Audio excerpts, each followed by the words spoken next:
to the Legends of Boxing show on the Grilling Truth Sports Network.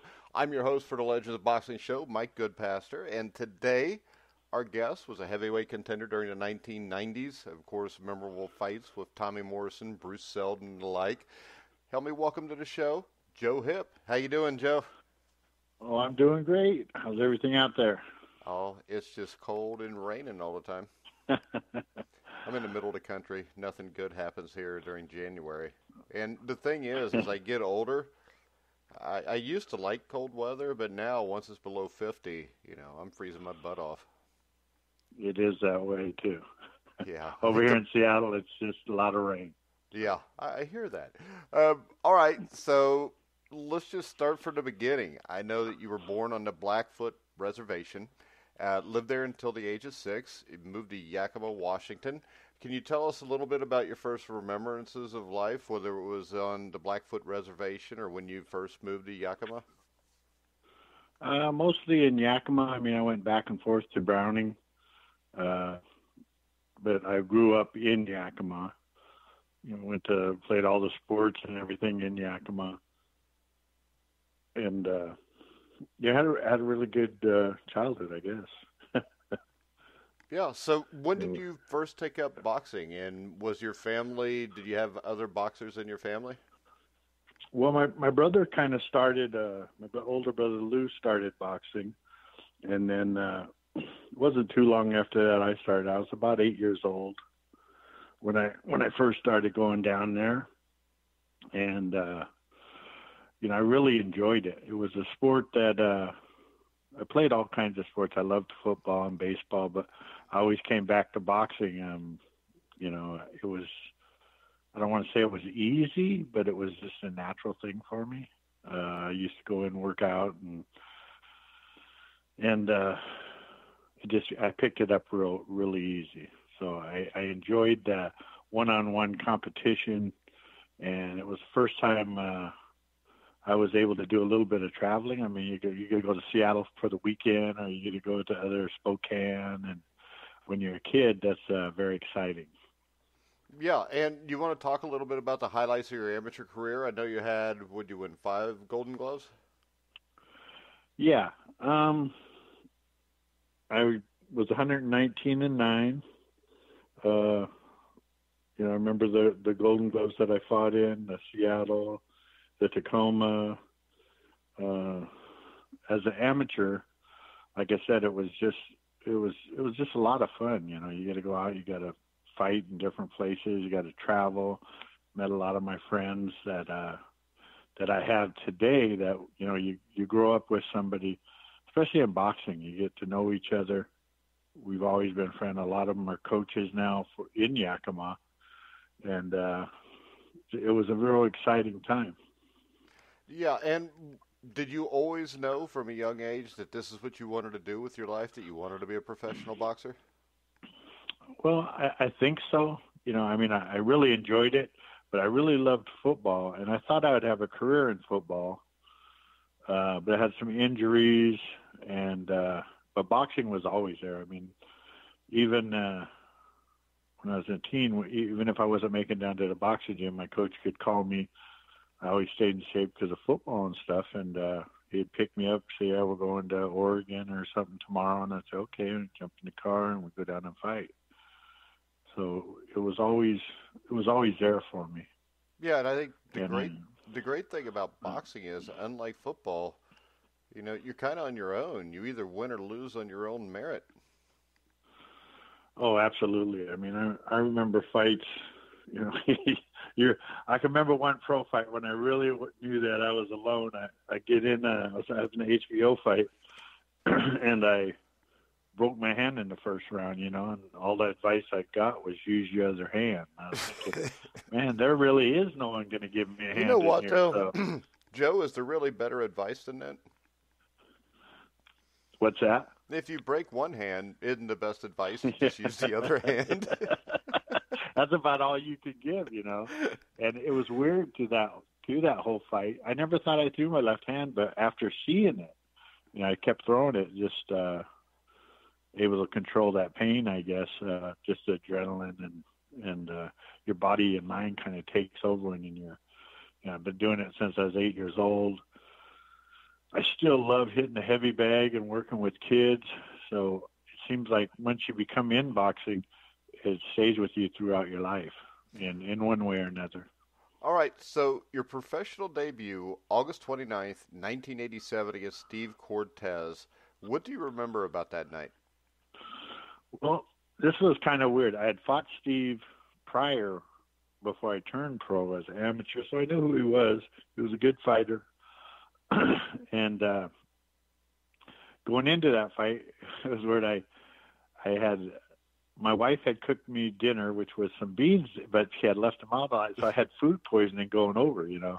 And Yeah. we were going to pull out the fight, and man, a fighter ain't going to quit. And I was like, no, I'll be all right, you know. And we made it to weigh-ins and made it to there, and the fight was I did a lot of boxing when I first started out. You know, I wasn't going in there trying to take someone out or nothing. It was my first fight. I was excited. And I won the 4-rounder, and you know, it was exciting to be in there. I remember I can't remember. I think it was Leon Spinks fought the main event. I was able to meet him, so it was a good night for me. All right, so when you turned pro, I'm sure you probably couldn't afford to just train all the time. Did you have another job that you were doing at that time to help support your family? Yeah, I actually worked for adult trailers. You know, it's kind of a weird story how I even turned pro, because when I got out of amateurs, I didn't think about turning pro. You know, I went and got a job in Yakima at Western RV building motor homes. And I didn't think about it. And then about a year later, my wife had came to me. She said she was pregnant, and that's okay. And then I went back to work. And then she came back that evening before we got off and told me that we were having twins. So I quit the next day. I said, I can't make a living for my family this way. So I went right into that. I had a little savings, and I was able to start fighting. All right. And that's kind of really how I got going. Yeah, and your second fight didn't turn out as good as your first. You lost to a guy by the name of Viti Katoa. Do you want to talk to us a little bit about that? Well, you know, we came out there. It was down in, I believe, in Nevada. And came out. I know I won the first round. Second round, I got hit, and he broke my jaw. I was still ahead, winning and everything, even to going into the fourth round, but there was just too much blood coming out of my mouth, and the referee stopped the fight. I didn't know it was broke. Even after we got out, I couldn't move my jaw, but you know, I never had a broken jaw before, so I figured it was swollen or whatever. Yeah. And that was a tough one. I mean, I was hospitalized for 9 days in Nevada, flew home. A lot of people thought that you know, I wouldn't get back in the ring, but it never did cross my mind that it was just an injury. I never did cross my mind that I would quit. So did you train any differently or fight any differently after that? Well, I did switch to a different mouthpiece. I had an upper mouthpiece, and then I got one fitted to my mouth after that. That was the upper and lower, so my jaw wouldn't move back and forth as much. And I think it made a big difference, because I never had a problem like that throughout the rest of my career, and I got hit quite a few times. You know? Yeah. So I think that was a big thing for me, you know. All right, so we move ahead. You end up getting a rematch. You beat him. Actually, you beat him a couple times after that. But then you fight a guy by the name of Marvin Camel. Marvin Camel was a cruiserweight champion of the world probably 8 or 9 years before that. I know he was probably more on the downside of his career, and he was a natural cruiserweight. But what do you remember about Campbell? Because I think he was the first Native American world champion, wasn't he? Yeah, he was a cruiserweight champion. I just stayed on him. You know, he was a smaller fighter than me. Didn't have the strength to stay inside. I remember that he did a lot of talking. He would talk up a storm right to you while you're fighting. Never did have that really before. Kind of throw you off a little bit. But I never just pressing him. He he didn't seem to have any power or nothing, so I was able to get inside, and it took about 7th round before I stopped him. Yeah, and this leads up to you beat David Bay, who had fought Larry Holmes 5 or 6 years before that, and gave Holmes a tough fight, and a guy by the name of Cleveland Woods. And those 2 wins, I think, are probably what really put you on the map, weren't they? Yeah, I think the win with Cleveland was a big thing for me as far as moving up, because that was one of I had fought on ESPN before that, but I wasn't televised. I had a really quick knockout down in Nevada in the first round, so they called me to fight Cleveland, and I knew that they would bring him after. Cleveland was a hell of a good fighter. He had a great amateur career, and I know he was high up in the Olympics, and I knew they were bringing me in as an opponent to lose. But I knew if I got him, I remember starting that fight, and every time I throw a straight left to the body, because I'm left-handed, so the 2 of them guys way off, and he just couldn't stop that shot, and I could tell it was just bugging him, and it really threw his game completely off. It was he was a good puncher, but I think the left-handed and the awkwardness, he just couldn't he couldn't figure out a plan how to get me. And it was funny because everyone in there was like, "Oh my God, he's so tired, he ain't gonna make it out to the next round." But I sit down, it's your job. Get up and you go out and you fight again. I don't like losing around. Yeah. And it was a good fight. But yeah, that really moved me up. And then I think they called me one more time right after that with Sean McLean on the ESPN, and he was like 7-0 with 7 straight knockouts. And that was a tough fight. He came in there. He had probably one of the best stares of him. He got right in my face. And, man, I was like, oh, shit, this guy wants to fight. So I was happy. I was like, all right, let's get it going, And I stopped him in the 4th, and I think that was my last ESPN fight. Yeah, and then you get to fight Smokin' Burt Cooper. The interesting thing here is this, I think, was in the middle of October of 91. And I think it was just a month later where Cooper filled in for Francesco Damiani and almost shocked the world and took Evander Holyfield's heavyweight title. But what do you remember about that night against Smokin' Burt Cooper in 1991? Well, Burt was a tough fighter.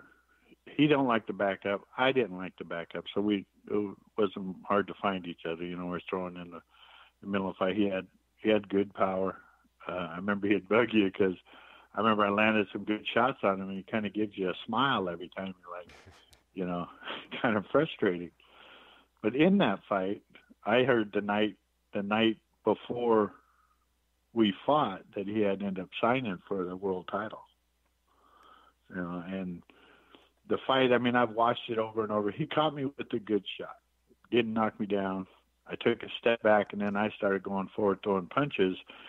And the referee steps in and stops the fight, and I don't take nothing from nobody. He was a great fighter, but the fight should never have been stopped. He waves me off. If I was hurt, he should have gave me an 8 count. So it was disappointing, but I know that's what sometimes happens in boxing. So yeah, especially when that guy just signed the fight for the title a few weeks later. Yeah, and that could happen. That was it was a frustrating fight that they stopped the fight. I would rather had him knock me out than a referee step in and stop the fight. I'm there to fight till the end, and he caught me with a good shot, but it wasn't no bigger shot than I've been hit before, and I stepped back and I started throwing, and the referee just steps in and stops the fight. So that was I don't take nothing from him. He was a great fighter, but that was a frustrating fight, I should say. Now, what was that like 3 weeks later to watch him almost become the heavyweight champion against Evander Holyfield? Man, I thought he had him. I did too. That was a great fight too. Evander's just, I don't know anyone that could take the punishment that guy's taken. So that was a great fight, and yeah, that was close. Yeah, and now about 8, 9, 10 months after the Burt Cooper fight, you'd had a couple wins, and they signed you to fight on ABC against Tommy Morrison. I think it was on a Saturday afternoon. I remember watching this fight. Great heavyweight fight, and Morrison was coming off of getting beat by Merciless Ray Mercer, I believe. What was your confidence level coming into this fight against Morrison? Well, just like any fight, I love to fight. So when they called me, I said, absolutely. Seeing him fight, because I was there at the Mercer fight. That was the night I fought Cooper. Yeah. At the same show, and I watched him. I knew that he was a quick puncher. I wanted to get inside. I had a little bit of problem with my knee going in that, so I knew I wasn't going to do no boxing. I had to press the guy. He wasn't. I don't want to take that from him either. He didn't hit me at the hardest shots, but he hit me as probably the quickest, and I didn't see the shot. He came up underneath with I think it was a right hook underneath, my guard, and didn't see the punch at all. Went down, and that was a good punch. So, yeah, and I'll tell you, I watched that. I watched that fight today for the first time since I originally saw it. And the thing that stuck out to me is, like, in the first 30 seconds of that fight, he hits you with a hook to the side in the body, and it looked like you realized then that you were going to be in for a fight. Yeah. I mean, I was taking his shots, and I think the people that was talking about the fight, I kind of took his left hook away. He wasn't able to catch me with that through the fight. I kept stepping on the outside of it. A lot of it's being left-handed. I think that threw him off, but it was a brutal fight. I mean, it hit me, crushed my eye socket, and there was a few injuries on both of us. Got his jaw. I think in the first time I went down, because the first 3 rounds, I was too cautious. He was backing me up. He was hitting me. When I went down, I said, "This is it. I'm going after him. If he gets me, he gets me, And I was able to pull off some rounds by just pressing him. But yeah, it was a weird fight because after getting out of there, I mean, I didn't feel bad. I gave it 100%. Even in that fight, I went down in I think it was the 9th, and I looked over at my corner, and they're saying, "Stay down till 8, stay down till 8," and I stayed down at 8. I get up, I'm fine. Referee calls it off. And I didn't ever understand that either. Yeah, and that was a fight that the judges, 2 of them had Tommy up by a point. The third, Doug Tucker, had you up by a point. And the thing I remember most about that fight is really just thinking Joe Hipp can fight a little bit. Because Morrison came in, he was 11-1 favorite. You were supposed to get knocked out quickly. And from what I remember, you moved up in the rankings farther than Tommy did after Tommy won the fight. Yeah, that was a weird thing. A lot of people came up because the fight shouldn't have been stopped. I don't like this. But later in life, I ran into that referee at a convention, and I straight up asked him, he goes, "I watched it last night." He goes, "I really shouldn't have stopped it." And I said, "Man, you could have just kept that information to yourself," and then talking to his coaches, Tommy's coach, he said they weren't going to come out the 10th round because the jaw was too bad. Now he did step up. The guy was tough. I mean, you had a broken jaw. I had one before. Oh yeah, Tommy could fight. Anybody that's going in against George Foreman for 12 rounds, you can fight. And I think that a lot of you guys back then, especially Tommy, were really underrated for the ability that they had. And I think the big advantage you had was, I remember going to the Cooney Spinks show in 1987, and Tommy fought a guy by the name of Yuri Volin, who was a Russian, and he was a left-hander. And until Morrison knocked him out in the 5th or 6th round, he was having the same problems with Volin and was actually losing that fight. So when you fought him, the fact that you were left-handed, I think right there gave him all kind of trouble. And then you throw on how tough you are, and the fact that you could take his power made it even that much more difficult for him. Yeah, it was one of those fights that was exciting for everyone. It was the last fight on Wide World of Sports. So back then it was free. So many people, it was weird. It moved me up in a different level of people that knew my fight. Even today, everyone talks about that fight to me. "Oh, yeah. Man, I seen that fight," So it was a good fight. Well, you don't see title fight. You don't see any heavyweight fights hardly like that anymore. No, you don't. I mean, you just don't. I mean, it's just, I remember watching Joshua and Klitschko, and everybody saying what a great fight it was. And it was dramatic, But when you try to rewatch the fight, I'm 51 years old. It takes till the fifth round before something happens. When I tried to rewatch the fight, I was asleep by the middle of the second round. I mean, it's basically two guys just standing there looking at each other. Well, I think a lot of the fans that I had really liked the way I would take a punch to give a punch. That was not the world's greatest strategy, but that's just the way I am. I come there to fight, no matter what. There's times I fought when I was out of shape, but I always come to fight. I know I had my eyes swelled up a lot. It looked a lot worse than it was. I said, hey, I can still see out of them. So, that was a good thing.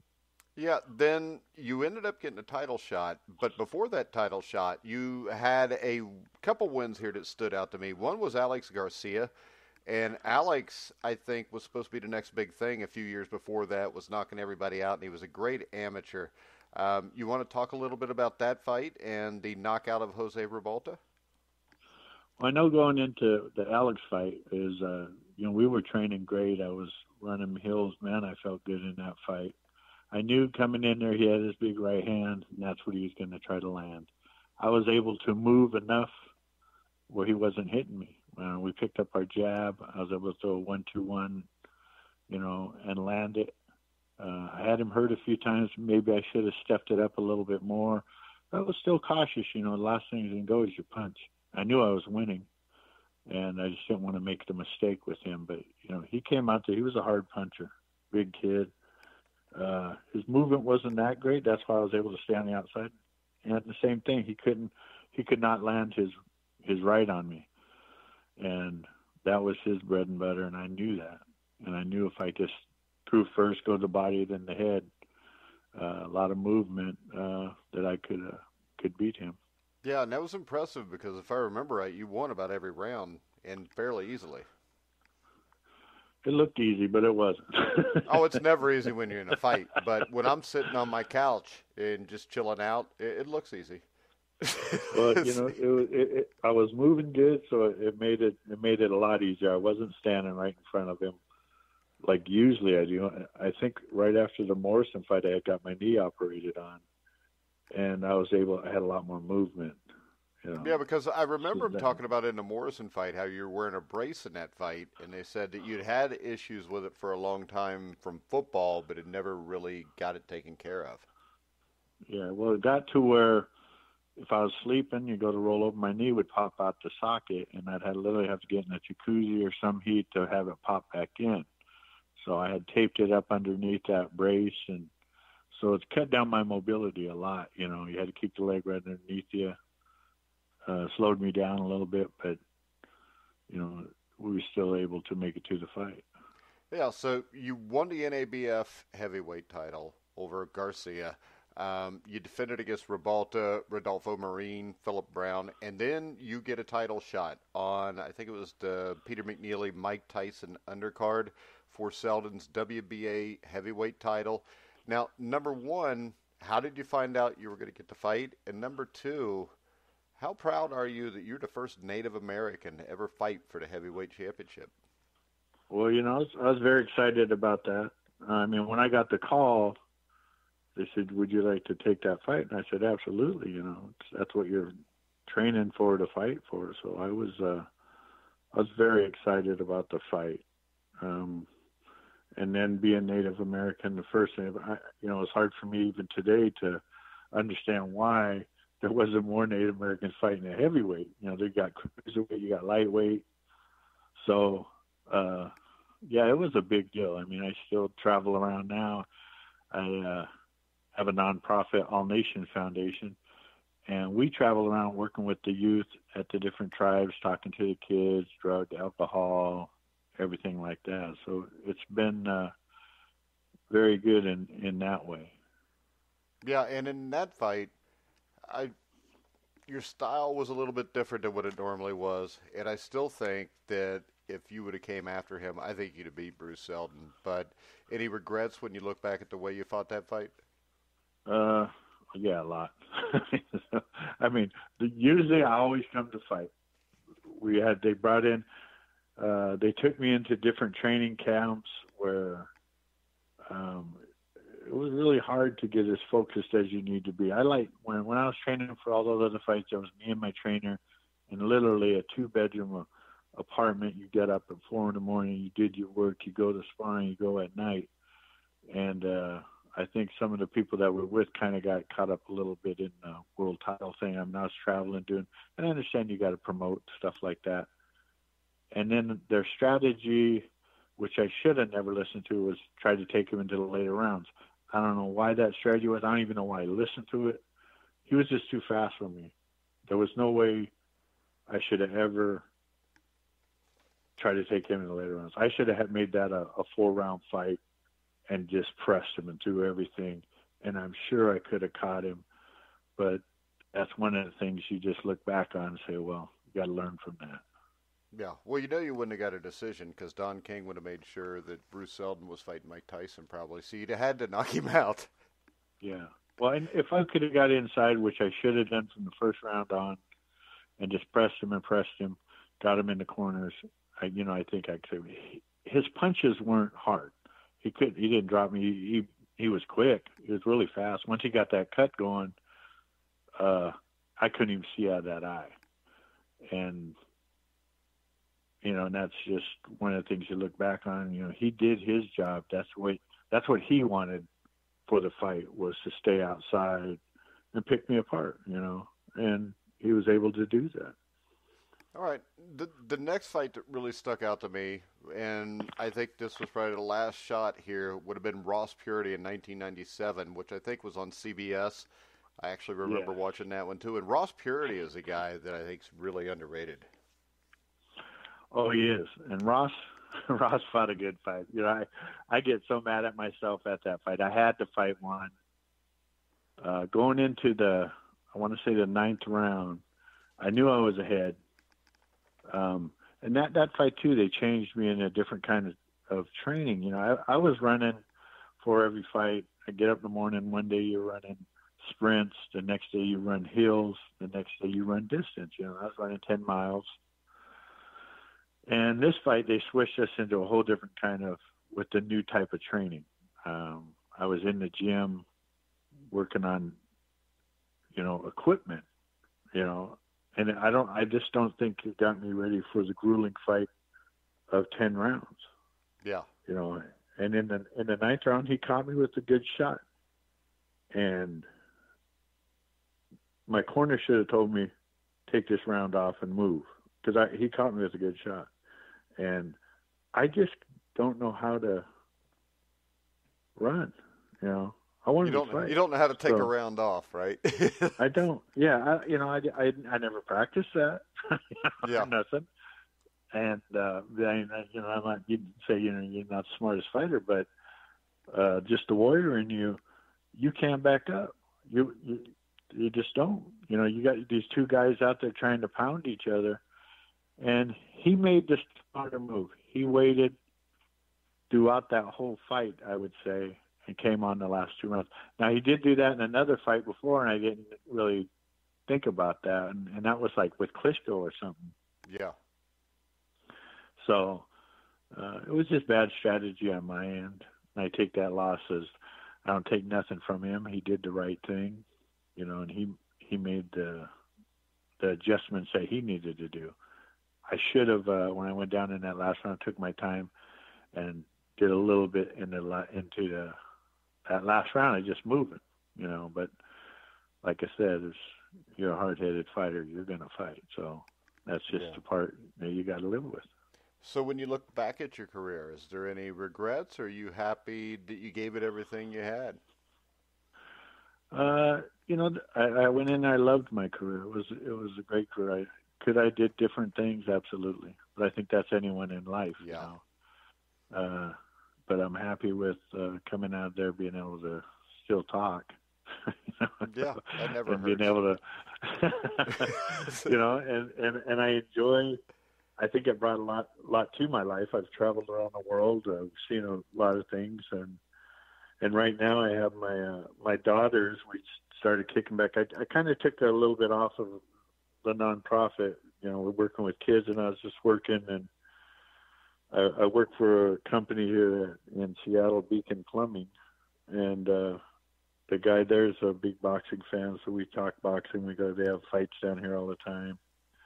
So boxing's always there, and I am picking up more, speaking with the kids. I go to schools all the time, and it brought me a whole different part of life, I guess, that most people don't get to experience.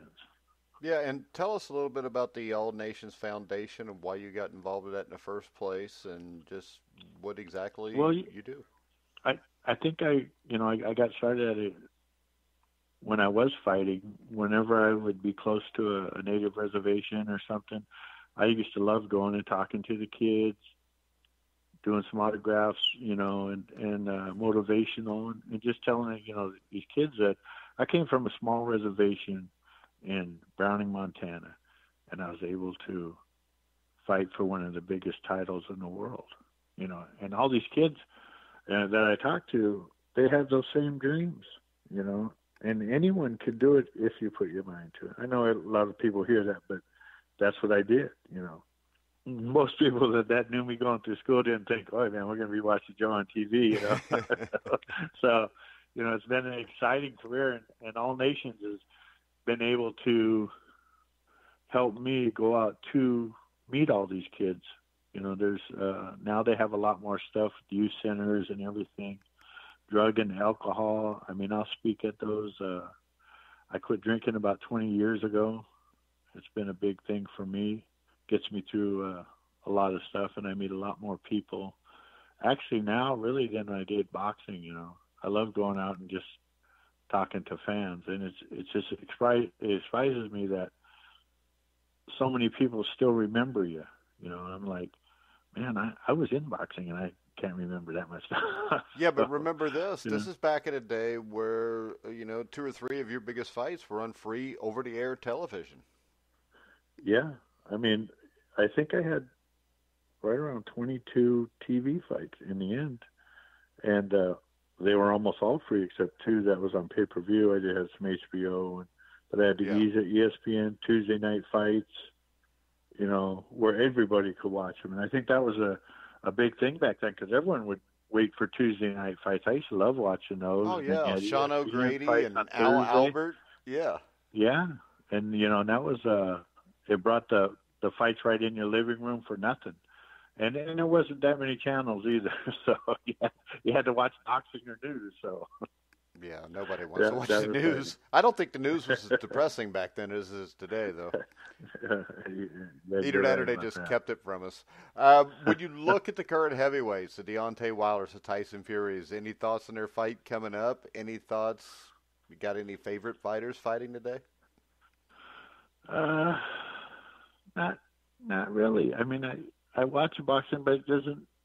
Back when they had like Marvin Hagler. Yeah. Bruto Duran, those are household names. Now it seems the title moves around a lot. When it gets back to the States, I think it's getting more popular again. I think boxing does come like in stages, but it never goes away. So you've got your core people that like boxing. Then they'll have, a fighter come in that everyone wants to see, like, Pacquiao when he fights, and it was Mayweather and those type of fights, brings all a new kind of a fan back to boxing. Yeah, and I'm not as big a fan as I used to be either. I try to be. I try to watch it, but the one thing that really bothers me is these guys that are the big-time guys fight twice a year at most. And the other thing that gets me is you watch an Errol Spence or somebody like that, the thing that really gets to me is the fact that they don't really try to finish the show. And, when we were growing up and you watched Sugar Ray Leonard against Wilfred Benitez, he had to fight one comfortably. But in the 15th round, he was trying to take Benitez out of there to show everybody how special he was. The guys today, it just seems like they're there to make sure they get their next paycheck. I think a lot of that is, I don't want to say nothing bad about boxing. It's always a good sport to watch. But I think... like today, I'm heading over. They're having Seattle Tacoma Golden Gloves. And you watch these new kids coming up. I think that's really keeps you in it because there's one of these kids out there that's going to be a world champion at one time. You can see it when you watch them. And anyone that knows fighting, they'll see this kid and say, wow, And hopefully they keep the I remember when I fought, it was, you just, the desire to win is worth more than money or anything that they can give you. I mean, it's just one-on-one competition, and you got these two warriors out there fighting. And I know the guy don't hate me, but he's trying to kill me out there. And I'm doing the same to him. And when you're done, two gladiators, you shake hands, and you walk away friends. That's what's so great about the boxing sport, I think. Yeah, and if you're at the Tacoma Boxing Club, does Leo Randolph still come up there? Oh, Leo will be up there. He's always up there. I see him at all the fights. Oh, yeah, Leo's a great guy. I interviewed him a couple years ago, and he actually gave his phone number out on air for anybody that wanted to call and talk boxing with him. He is a nice guy, man. I love seeing him. He was just at a fight the other day. We'll get a picture with him, shake his hand. Yeah, he's big around the Northwest and throughout the Northwest. Olympic gold medalist, world champion, and a great guy, which is probably even more important. Joe? Absolutely. If anybody wants to find out more about the All Nations Foundation, where did they go to find that? Well, we're starting another website right now that we're putting up. You can hit me up. I'm on Facebook, Joe Hipp, and you can contact me through there, and we'll have the website completely up probably in about a week. All right. Well, we can do this if you want. Shoot me a message with the website when you get it up. We'll put it on our Twitter page, and everybody can go check it out that way if they want. But, Joe, it's been an absolute honor having you on today, sir. Oh, thank you. I had a great time. All right, guys, I want to remind you to follow The Grueling Truth at Grueling Truth. You can hear all of our shows on iHeartRadio, Spotify, Spreaker, iTunes, TuneIn, over 300 different outlets, pretty much wherever you find podcasts. So, we're going to wrap the show up. For Joe Hipp, I'm Mike Goodpaster. You've been listening to The Grueling Truth, where the legends speak.